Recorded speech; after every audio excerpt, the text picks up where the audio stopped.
How often do you see where somebody will just try? And I'm gonna tell you, this is super important. We've talked about resilience in business. How many times have you seen somebody that will say, "Yeah, I tried and it didn't work out. That's why I gave up." Or I tried and you know how they do. You know how they just be taking it away from us and they just be stopping us and da da da. And they try one time, maybe twice, and then they give up and they say, "Well, I tried." Well, yeah, I get it, but sometimes growth requires you to try over and over and over again. Really, when if you're lifting weights and you're trying to become physically strong, you can't do one rep and then quit. You got to do a lot of reps over and over again. When I would when we would do when we studied math when I was teaching math at Kentucky, I remember they would give us a math problem on Monday and say you have to solve this by next Monday. And we would look at this thing and it would look like Chinese. We'd be like, I don't know, I have no damn clue. It would terrify me. I'd be like, man, I don't know what's going on at all. But I knew I had to do it, so I would keep trying. I would keep poking at it and trying this and trying that, talking to this person, talking to that person, looking this thing up, and I guarantee you, here's the thing: sometimes I solved the problem, sometimes I didn't, but every time I committed the energy to consistently trying to bang away at the wall, I always grew.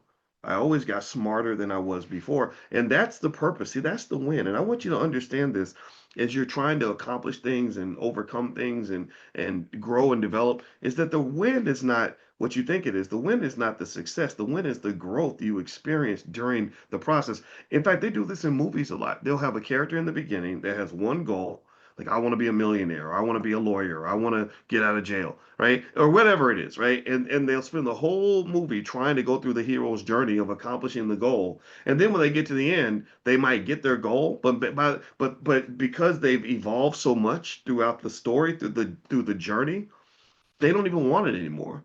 They literally don't want money anymore because they've had these experiences that made them really reflect deeply on why they even wanted the goal in the first place. And really what that told me was I said, okay, so the reward really isn't in the result. The reward is the journey.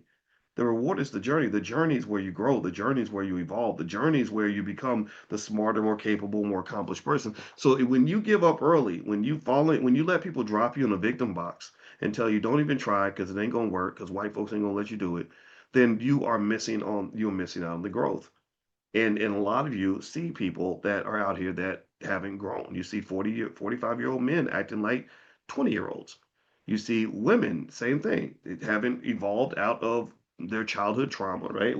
Like I'm deeply concerned about the fact that most black women don't grow up with their father in the house. I think that that's a problem. I think if most black men didn't grow up with a mother in the house, I think that that would be an issue. Even if she lives down the street, because people will be like, well, her father's involved and blah, blah. I'm like, okay, I get it. But what if my mama lived across the city and I saw my mama twice a week?